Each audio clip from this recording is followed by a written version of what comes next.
자, 이번 시간에는 이제 재무행정입니다. 예산론, 공공재정론 뭐 여러 가지 용어를 사용합니다. 됐습니다. 클라우드로 답안 공유되지 않는 분은 저한테 이메일 꼭 보내주시면 좋겠습니다. 자, 가시죠. 자, 그래서 재무행정. 일반적으로 재무행정이라는 표현을 많이 쓰죠. 그 다음에 예산론, 공공재정. 재정이라는 것이 예산하고 기금을 합친 단어입니다. 예산과 기금을 합친 단어가 되겠습니다.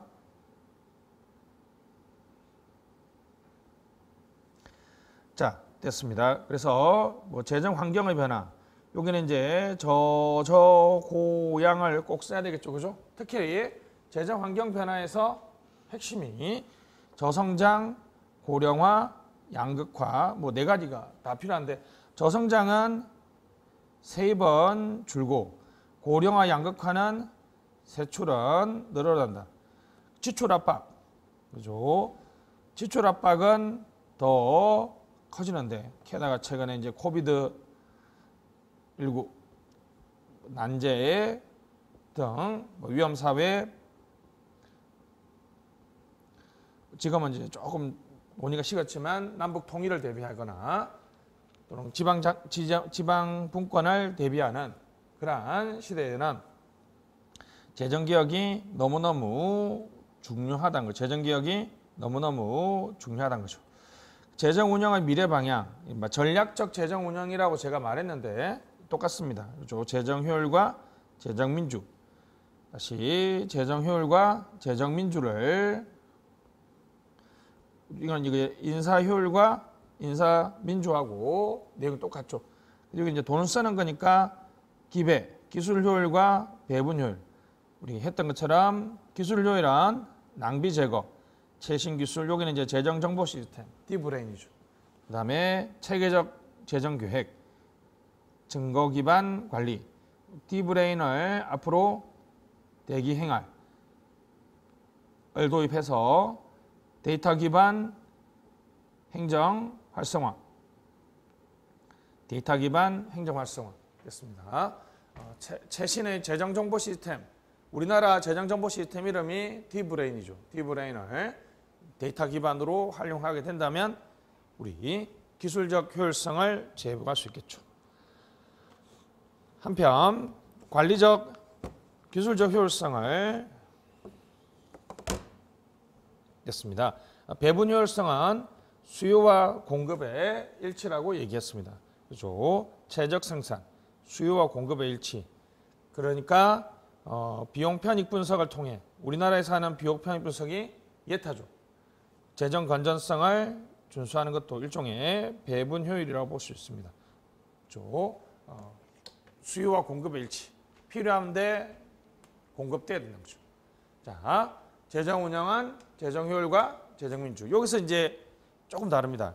재정 민주는 예를 들면 인사 민주는 인사에서 민주성은 인사라는 것이 공무원을 관리하는 것이기 때문에 공무원들이 계주공안, 배려, 관심, 고용 가치와 노동 가치성이 높아지는 거라면 여기서 이제 재정민주에서 민주는 우리 간접민주와 직접민주 관점에서 재정에 대한 통제를 말하는데 재정에 대한 통제는 국회, 간접민주에서는 국회죠. 감사원의 국회의관이 가장 강력한 안이고요. 재정책임법을 통해서 아예 우리나라도 재정준칙을 법제화하거나 예결위 상임화, 사전심사제, 총액심사제를 통해서 국회가 재정 통제를 강화시켜 나가는 방법과 자, 직접민주 관점에서는 참여, 사전적인 참여는 예산 편성 과정에서의 참여, 이게 흔히 우리가 말하는 주참이죠. 주민 참여 예산이죠. 자, 사후적인 참여는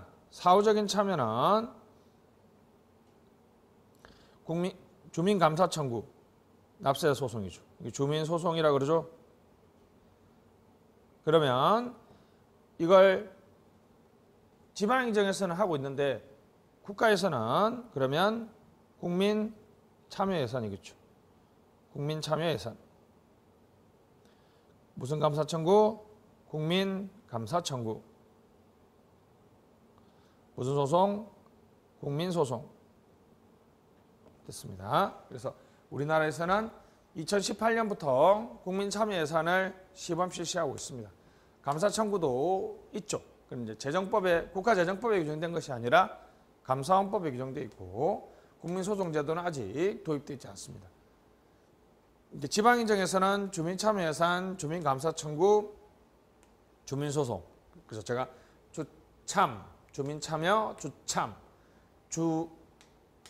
주감사청구, 그죠? 주청, 주참, 주청, 주소, 주민소송, 주소. 그래서 주참, 주청, 주소가 다 되어 있지만 국가에서는 국참, 국청, 국소는 어중간하죠. 그죠?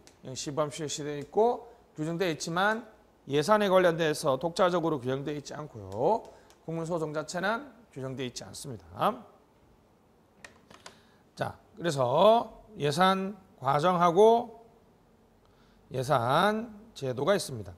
기억나시죠? 자, 7번 잠깐만 보시면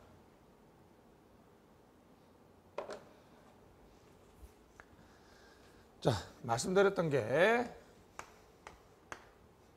정부 또는 정책, 정부 활동이나 정책을 달성하는 과정에서 필요한 인적 자원이 채용되고 개발, 유지되면서 퇴직을 하는 일련의 과정을 인사 과정이라고 얘기한다 그랬습니다. 정부 활동이나 정책 달성을 위해서 필요한 재정자원, 즉 세금이죠. 세금이 들어오는 것, 세입이죠. 세출, 돈이 들어와서 나가는 과정은 예산 과정이라고 얘기했습니다. 이러한 인사 과정과 예산 과정이 제대로 되기 위해서는 리더십 기관 그리고 분류, 공직 분류, 예산의 분류, 종류, 공무원의 종류, 예산의 종류, 관점, 접근법입니다. 철학이죠. 관점, 모형, 패러다임, 역사라고 얘기했습니다. 자, 기관, 원칙. 됐습니다. 이 원칙은 방금 봤죠? 민주와 효율이다.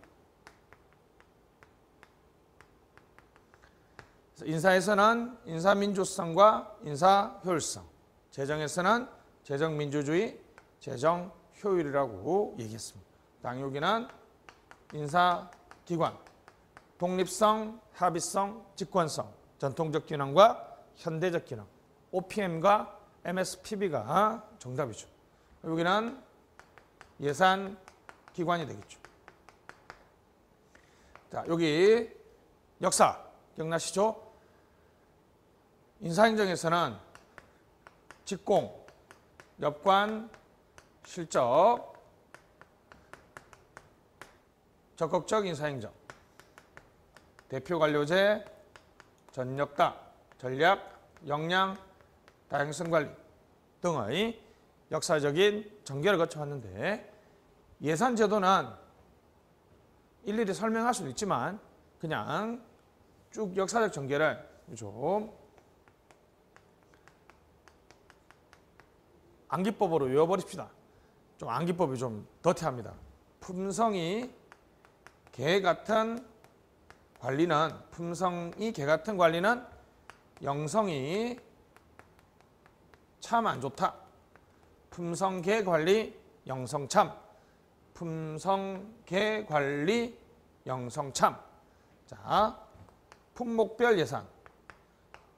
철저하게 예산을 통제하기 위한 것이죠. 성과주의 예산. 예산의 관리 지향성을 높이기 위한 것. 계획 예산, PPBS죠. 예산을 계획과 일치시키는 또는 계획을 뒷받침하기 위해서 사용했다. 관리, 연기준, 감축지향이죠. 최근에 신성과주의, 참여 예산으로 전개되고 있습니다. 품성계 관리, 품성이 개 같은 관리는 영성이 참 안 좋다. 품성계 관리 영성참. 여기 전역다에서 보는 것처럼 요 끝에 있는 것들이 최근의 경향이니까 그죠? 요게 우리나라 예산 개혁이 나가야 될 방향. 특히나 성과와 참여 지향이라는 것이 연기준은 넘어가고요. 성과와 참여 지향이라는 것이 예산 개혁이 나가야 될 방향입니다. 자, 가시죠. 분종접기원입니다. 공직 분류, 공무원의 종류, 예산의 분류, 예산의 종류. 좀 이따 보겠죠. 자, 인사 과정은 학자들마다 학계유, 체계사 또는 선발, 개발, 유지, 활용, 평가, 보상, 성계유, 평보활 뭐 이런 식으로 나누기도 하고 뭐 있습니다. 그냥 보통은 이렇게 나누는 게 일반적이죠. 근데 예산 과정은 아주 인사행정 시작할 때 말씀드렸던 것처럼 절대 변하지 않습니다. 그죠? 바로 헌법의 편심집결. 됐죠? 편심집결이라고 딱 나눠져 있습니다. 편심집결로 나눠져 있다는 거죠. 자, 그래서 편성, 심의, 집행, 결산이라는 예산 과정이 있고요. 이러한 예산 과정이 제대로 운영되기 위해서 분종접기원이라는 원칙이 기반. 이건 이제 이쪽은 예산 기반이죠. 예산 제도, 재반 요소, 인프라 등 여러 가지 용어를 사용하고 있습니다. 됐죠? 편심직결, 분종접기원, 학계유, 체계사, 분종접기원. 이걸 외우시면 분종접기원만 외우시면 공통변수니까 그렇죠? 학계유, 체계사, 편심직결, 분종접기원이 있습니다. 요 인사 과정은 각 단계를 또 외워야 되는데 예산 과정은 어떤 면에서 여러분한테 좀 편할 수도 있는데요. 바로 이렇게 날짜로 나와 있습니다. 날짜로. 이렇게 날짜로 나눠져 있다는 거죠. 자, 한번 봅시다. 예산 편성입니다. 예산 편성이죠. 예산 편성은 1929년부터 행정부가 제출합니다. 그 이전에는 1929년인가요? 자신 없으니까 지워야 되겠다. 1919년인가 1929년 1919년 같아요. 1920년인가? 하여튼 행정부가 편성해서 예산을 제출한 것이 약 100년밖에 안 됐습니다. 그러니까 1789년 미국이 건국되고 1900년대까지 요때까지는 우리 미국은 의회죠. 의회가 예산을 편성해서 심의 의결했다는 거죠. 그만큼 국가가 작았고 의회가 힘이 강했기 때문에 가능했는데 20세기 들어오면서 이제 현대행정 또는 행정국가가 됨으로써 행정부가 제출하는 행정부 제출 예산제도가 시행되고 있습니다. 자, 1월 말이라고 되어 있는데 정확하게는 31일입니다. 그냥 귀찮아서 1월 말 135 120일 전 9월 3일이죠. 답안지에는 9월 3일이라고 적지 마시고 그렇죠? 135 120일 전. 그러면 국회 가서 예산심의는 간본시 예종본 국정감사 정기국회 개회 전에 완료되도록 하고 있죠.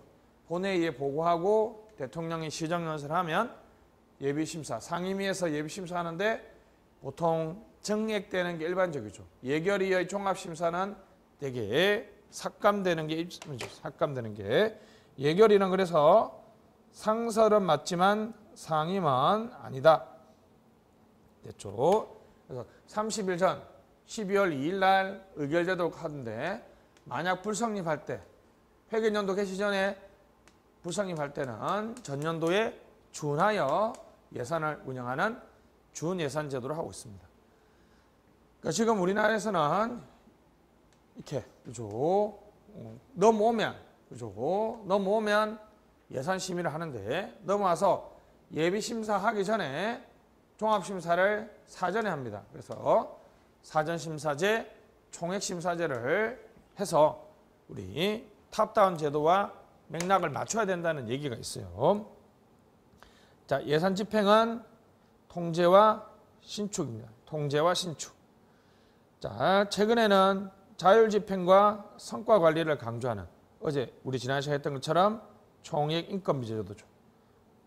4급 이하 5% 의도적 절감을 했으면 자체 전용을 허용해주는 어느 정도 재량을 부여해주는 제도로 가고 있습니다. 그죠? 이거 우리가 이제 뭐 완벽하진 않지만 약간 학문적으로 이득 공유제, 비용 전략 인센티브, 개인 쉐어링의 노력이 있다는 것이죠. 결산은 확정적 숫자로 표시하는 행위인데 행정부 과정하고 국회 과정이라는 두 가지의 과정으로 나눠져 있습니다. 행정부 과정하고 국회 과정이라는 두 가지 과정으로 나눠져 있으니까 자 2월 말 여기는 2월 말이 맞아요. 그죠? 2월 말은 28일하고 29일이 있으니까 그죠?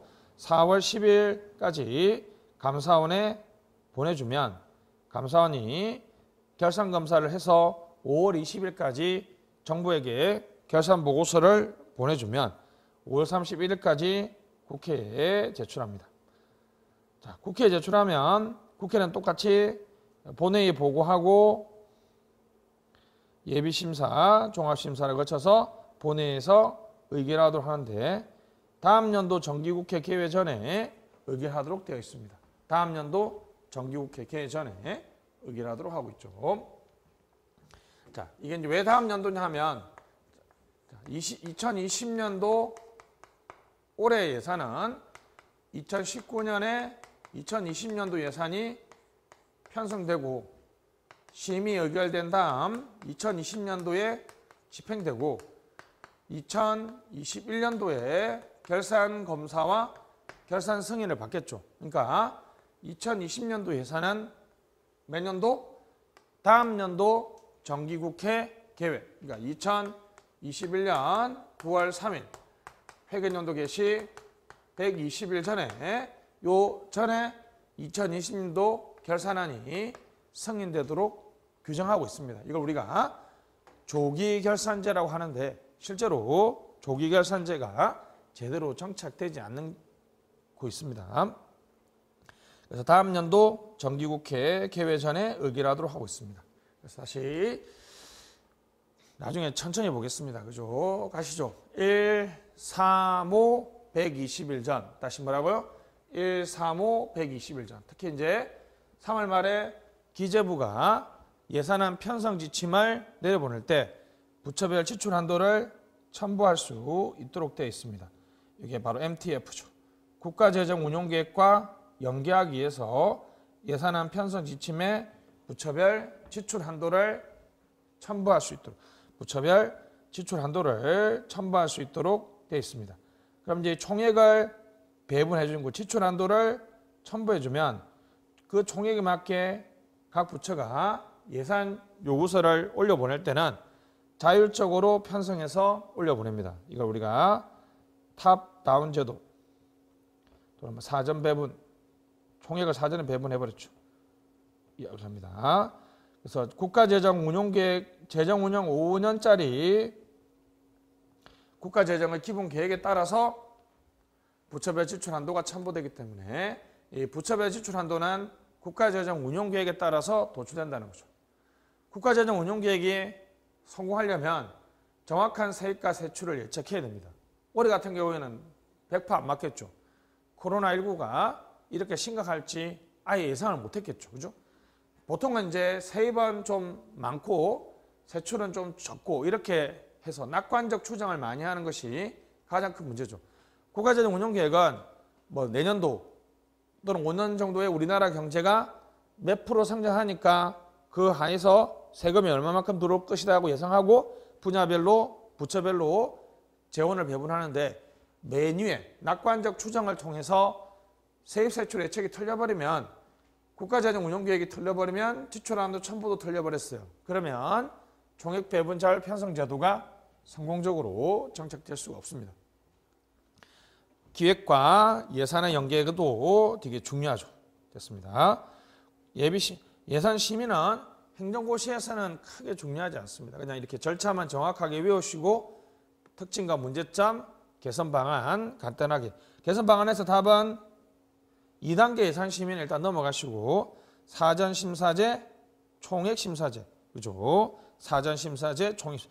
여기 이제 넘어오고 난 이후에 그죠? 예비 심사하고 종합 심사라는 순서로 하는데 그게 아니라 예결위가 사전 심사를 통해서 예비 심사에 한도를 설정해 주고 다시 종합 심사를 하는 이런 방식으로 진행한다는 거죠. 그러니까 여기 기존에 우리가 예비 심사, 종합 심사 체제에서 종합 심사를 사전 심사라고 해서 먼저 하고 맞죠? 그러니까 사전 심사죠. 이 사전 심사는 예비 심사가 얼마만큼의 총액을 가지고 심의할 수 있는지를 설정해 주기 때문에 내용상 총액 심사입니다. 그래서 나 있죠. 사전 심사제는 총액 심사제 같은 말이에요. 아직 도입 안 됐습니다. 우리나라에서 이렇게 하자는 얘기를 많이 하죠.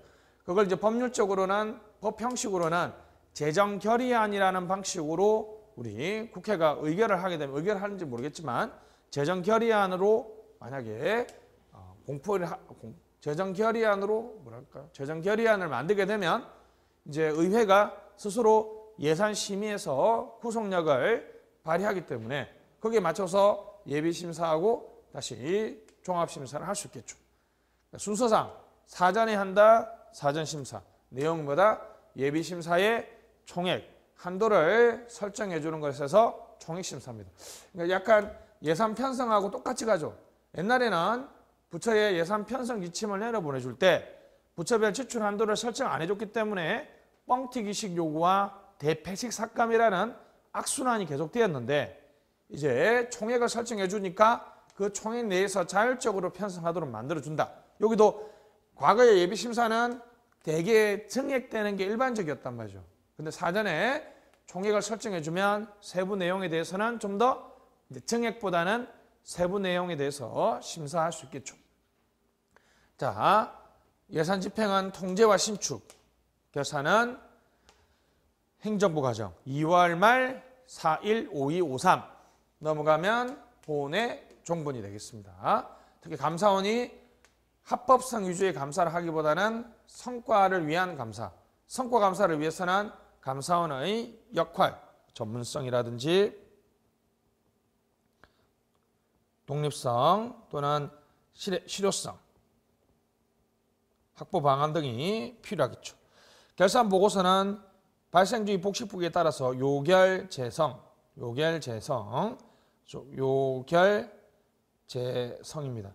국가재무제표는 재정 상태표가 있고요. 재정 운영표가 있고 순자산 변동표가 있습니다. 순자산 변동표가 있죠. 재정 상태표, 재정 운영표, 순자산 변동표가 있습니다. 자, 밑에 분종접기원이죠. 예산의 분류. 공직 분류는 이론적으로 두 개밖에 없었죠. 계급제와 직위분류제밖에 없었는데 여기는 품목별, 지출 항목. 지출 항목이니까 구매 품목이죠. 그렇죠. 지출 항목과 구매 품목은 같은 말이죠. 지출 항목, 구매 품목. 기능별 분류, 경제 성질별 분류, 소관별, 조직별, 관서별 또는 중앙 관서별 분류라는 네 가지의 예산 분류 방식에서 세입 예산은 이렇게, 세출 예산은 프로그램 예산 제도로 운영하고 있습니다. 분야, 분부, 프단, 그죠?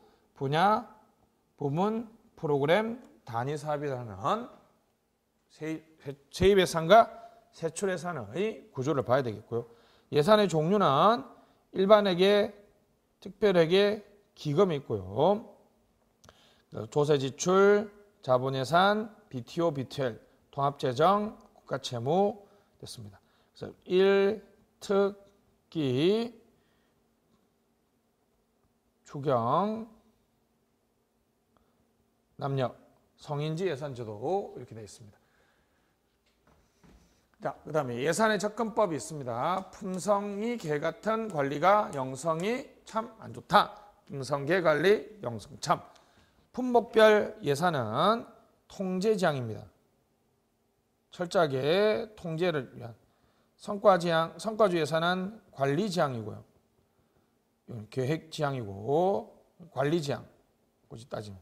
감축, 성과, 참여 이렇게 됐습니다. 예산을 바라보는 지향점에 따라서 예산 제도가 바뀌게 되겠죠. 예산을 국민들의 참여와 대화의 방식으로 운영해야 되겠다. 그러면 참여 예산이 늘어나겠죠. 예산이 정확하게 필요한 만큼 사용되는지, 그럼 단위원가 곱하기 업무량으로 한다든지, 그 예산 사용이 정말 성과를 냈는지 본다면 성과주의 예산으로 하겠죠. 자, 예산이 제대로 운영되기 위한 기반, 법률은 국가재정법, 예산기관은 2원체제에서 3원체제, 미국식 OMB, 이거 똑같죠. 인사리더십 OPM. 중앙은행이 있고요. 예산 관련해서 국고총괄, 예산을 편성하고 예산을 기획을 짜는 됐습니다. 그래서 우리나라에서는 중앙은행이 한국은행이죠. 국고총괄은 기획재정부의 국고국이 있습니다. 옛날에는 참여정부에서는 기획예산처였죠. 근데 지금은 이 두 개가 합쳐서 기획재정부가 됐기 때문에 자, 이렇게 세 개. 한국은행, 국고총괄, 예산기획기구가 각각 존재하면 3원체제. 이 두 개를 합쳐서 하나로 되면 이제 중앙은행과 예산기구가 합쳐졌으니까 이거는 2원체제, 이거는 3원체제죠. 일반적으로 3원체제가 중립적이고 독립적이고 예산 기능에 전념할 수 있죠. 근데 이제 문제는 이 두 기구가 떨어져 있으면 예산을 열심히 짰는데 국고가 돈이 없으면 그 예산을 지원할 수가 없죠. 다른 부처에 있기 때문에 예산과 국고가 연계되지 않을 수가 있어요. 이원체제로 가면 예산 기능과 국고 기능이 연계돼서 좋긴 한데 예산의 어떤 기획 기능, 전략 기능 등이 조금 부족해집니다. 미국은 OMB, 관리 예산처입니다. 관리 예산처. 미국은 대통령 직속의 OMB, 그냥 OMB라고 쓰면 됩니다. 관리 예산처, Office of Management and Budget, 대통령 직속의 관리 예산처. 그러니까 예산 기능만을 별도로 한다는 거죠. 우리는 미국은 3원체제인데 우리나라는 3원체제에서 작은 정부를 구현하겠다고 2원체제로 바뀌었죠. 제가 보기에는 3원체제로 바꾸는 것이 미국의 OMB, 그죠? 대통령 직속의 관리 예산처를 만들어줘. 그래서 이제 재정 리더십을 발휘해 주는 것이 필요합니다. 인사는 OPM, 인사 리더십을 위해서는 대통령 직속의 인사기구가 있어야 되죠. 당연히 예산의 리더십을 위해서는 대통령 직속의 미국의 OMB가 있어야 된다. 분종적 기원 원칙. 예산의 원칙은 효율과 민주. 효율은 기술 효율, 배분 효율이 있습니다. 간접 민주, 직접 민주가 있죠. 됐습니다. 위에 있는데 다시 해볼까요? 기술 효율은 낭비 제거. 효율이라는 것이 우리가 인풋 대 아웃풋의 비율이죠. 그러면 인풋을 줄이는 것도 효율이고 아웃풋을 늘리는 것도 효율이겠죠. 그래서 생산된 아웃풋이 정량, 적기, 수요만큼, 그죠? 공급된 것. 즉 이것은 배분 효율의 문제죠. 배분 효율의 문제죠. 자, 인풋을 줄이려면 비용을 절약하죠. 비용을 절약하려면 낭비를 제거해야 되고요. 체계적인 계획, 증거 기반, EVM 등과 같은 이러한 노력을 통해서 더 비용을 줄여야 됩니다. 기술 효율, 비용 절약, 낭비 제거, 체계적 계획, EVM. 배분 효율은 뭐라고요? 적기에 정량 수요만큼 딱 알맞게 공급될 수 있어야 된다는 거죠. 간접민주에서는 감사원의 국회의관, 예결위 상임화, 사전심사제, 총액심사제. 직접민주에서는 주참, 주청, 주소, 국참, 국청, 국소가 있어야 된다는 거죠. 국가재정법에는 우리 재정 운영이 갖춰야 될 원칙을 효, 건, 투, 채, 평의 예산 총계주의를 규정하고 있습니다. 성건투채평이라고 하기도 하고요. 성과재고죠. 효, 건, 투, 채, 평 됐습니다. 한번 좀 외워주시면 좋겠죠. 됐습니다. 기초 개념은 여기까지 하고 다음 시간에 내용을 계속 공부하도록 하겠습니다. 수고하셨습니다.